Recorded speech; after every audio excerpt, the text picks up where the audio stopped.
Good morning and welcome to Rose Red Homestead. We are so delighted to have you as part of our community. We're getting new members all the time, and we just want you to know that this is a true learning community. We have a lot of expertise that we share, but boy, there are a lot of experts on our channel as well who share their opinions, and we all learn from each other. I cannot begin to tell you what we have learned from those of you who share your comments, and so this is a mutual learning sharing community where everybody has a wonderful part, and we certainly value respect and courtesy on our channel. So today we're going to be doing raspberry scones, and this is a make and freeze recipe. And when I have make and freeze in front of a recipe, what that means is that I kind of call these now and then recipes. We can make it now with the ingredients that are available now, but later on, then, if things go south and we are cut off from a lot of our supply lines, if we have done a great job in our level 1 food storage, we can have a lot of substitutes which will be just fine for the recipe. This recipe is from the Delish website. I will give you the link. On their website, it is called Perfect Fruit Scones. And of course, I love scones, and so that intrigued me, and I clicked on it and found that even they talk about how the scones can be frozen before being baked, which fits beautifully in with our level 1. But we're going to be using raspberries today, although you could use any fruit. In fact, our raspberries are from our level 1 food storage out in our freezer. Jim brought a great big, I think it's a 5-pound bag of frozen raspberries, which I've been working on. And if you've been with us very long, you know how much I love raspberries. And so that was my choice to choose that as our fruit for making this recipe. So it is fairly simple. It goes together quickly. I will be making some adjustments, but I'm not going to write those adjustments down. You can take notes on it, or you can make it just exactly as it is here and come out with about the same thing. So the first thing that we're going to do is add 3 1/4 cups of flour to our bowl. And I'm spooning the flour and then brushing it off across the top. So there's 1,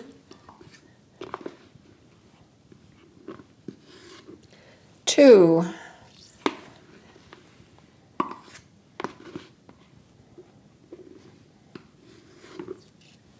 3 1/4.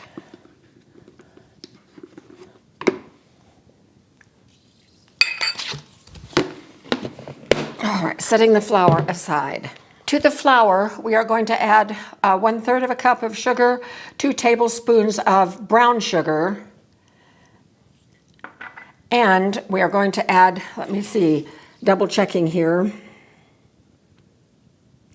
1 tablespoon of baking powder and 1 teaspoon of salt.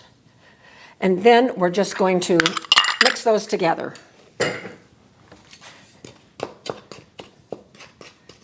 I'm just going to crumble up this brown sugar with my fingers to be sure that it gets all granulated instead of all stuck together. Okay, so mixing these dry ingredients together. Then we're going to make a well in the center.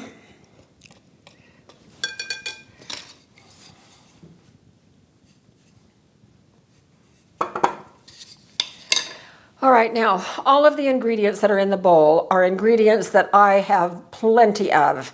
And for our level 1 food storage and level 2 and level 3, we have plenty of these ingredients stored to carry us through a long time.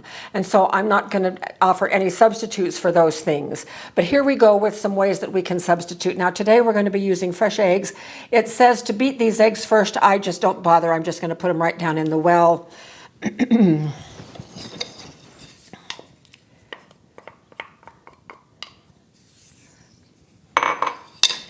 And then here is a cup of cream.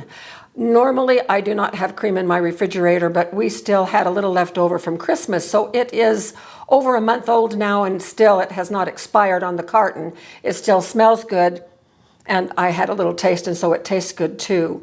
But if we don't have cream, then we can use some of our powdered milk that we have in storage, and that we have a lot of. You could even use water if you wanted to, or you can use regular milk. So we have options there. So I'm going to put that right down in the well. And then because we were to beat the eggs, I'm just going to beat them right here in the dough.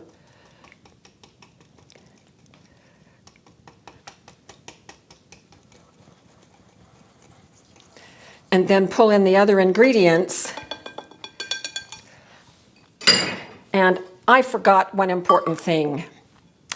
I needed to put the raspberries in, and I forgot that.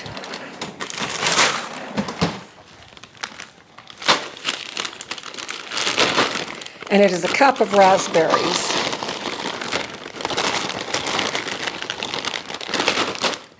And I have to flour those raspberries. So, rectifying mistakes is one thing that we all know that happens when we're cooking, baking, whatever. And so we do our best to rectify, and that's what I'm going to be doing right here. So I'm going to add my 1 cup of raspberries to this little bit of flour. Mix it all around so the raspberries are completely coated with this flour, and that takes care of my little error. And so in they go. Okay, I have another mistake. My gosh, I usually am not this bad, but I was so excited to show you this recipe, I forgot another thing. This butter needs to be cut into the flour before we do what I've already done. And I can't do that by just pulling a little bit of flour out. So I am going to soften this butter. In fact, I was going to show you a neat trick. Here is an egg slicer, and I was just going to put blocks of butter in here and slice it and turn the butter and slice it again so that I could drop those little chunks right in the flour. So we'll save that little trick for another time.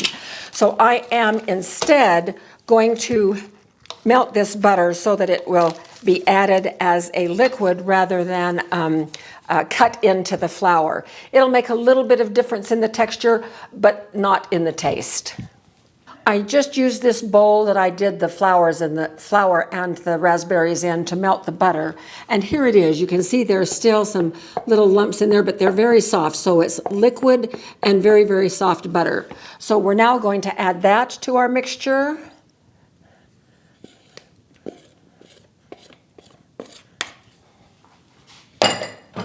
And now we're going to mix everything together.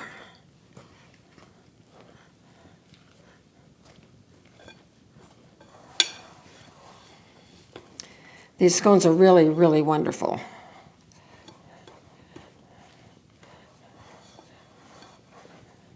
I just want to be sure that the flour is all picked up before we put it into our pan. Now, the recipe says once we get all of the flour mixed in, that what needs to happen is that we need to pat this out into an 8-inch round and cut it into 8 triangles like pizza, and then bake it on a baking sheet. Now, I don't do that. I like smaller scones for one thing, and I have this nice little scone pan right here that I've used very successfully many times. All right, now I'm just going to put this out on the counter. It is not all mixed together yet, but we're going to finish that mixture right here on the counter. Now, my counter is clean. It's been stearined, so we're good to go. Now, I'm going to use my hands. Now, these raspberries, remember, they are frozen. So I'm working the flour in while I'm folding it at the same time. Turning and folding, making sure that all of the dough is collected.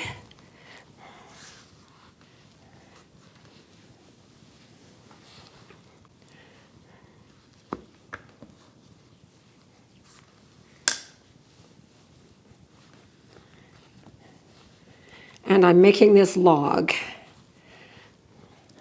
Now, this is where you would roll the dough out if you were going to do that. Instead, as I mentioned, I'm putting it in here. So there are 4 sections. So I'm going to cut this into 4ths so I can have a fairly even distribution of the dough.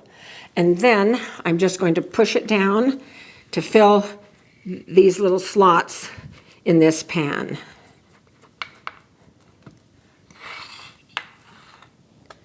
It works really well to have the fruit frozen instead of getting all mushy while we're doing this. Okay, now I had sprayed this pan with baking spray so that the removal of the frozen ones would be, that we'll do tomorrow, would be very easy. So this is now ready to go right into the freezer. And what I do with this is that I freeze it for a few hours until I can get them out of the pan, and then I put them in a plastic bag, and I'm going to show you that plastic bag right now.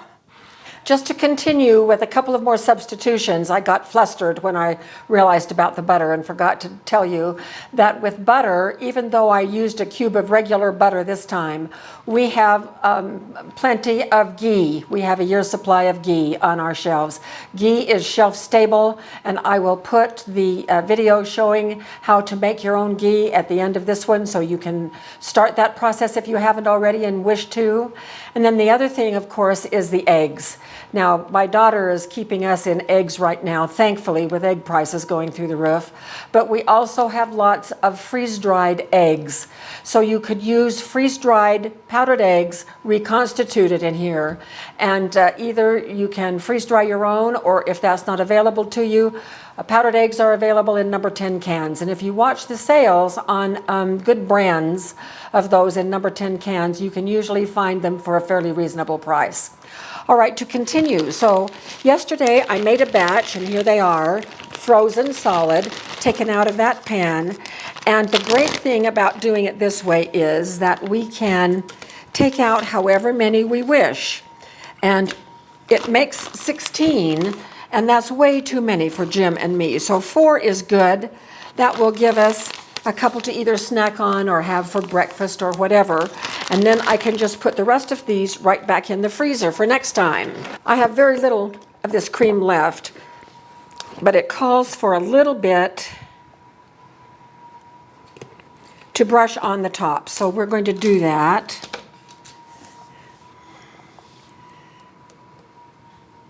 Oh, these are just going to be decadent.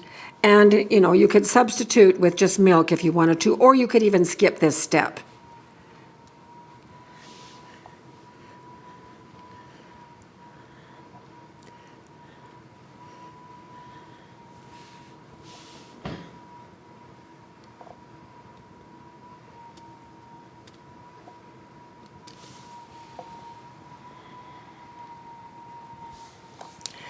And then to sprinkle some coarse sugar over the top. This is turbinado sugar, or sugar in the raw.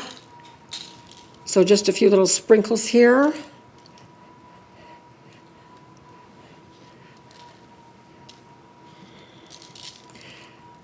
Scones are not all that sweet, so this little bit of sugar helps if you have a sweet tooth like I do. So I'm going to put this back in the box.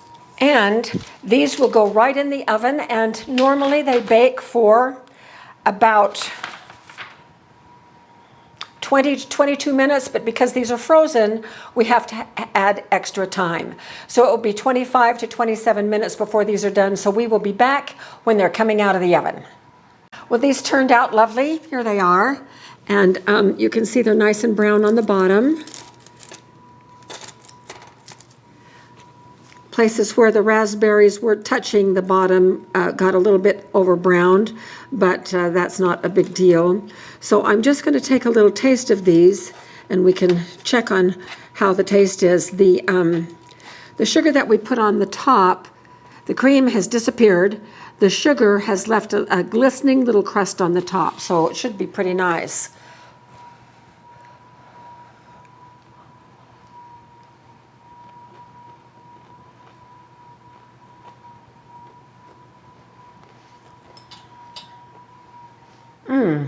These are really nice. And, you know, they're not super sweet. They're not meant to be sweet.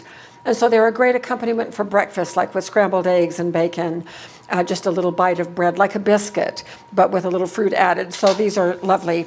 Now, the other thing that you can also do that Jim suggested was, instead of the cream and the sugar the way we did here, you could just bake them and then dust them with powdered sugar afterward and take care of giving them a little extra sweetness. So that would also work. Or before. Yeah, You bake. yeah, but before baking and after both, if you really wanted to sweeten them up. Also, you could bake the whole pan.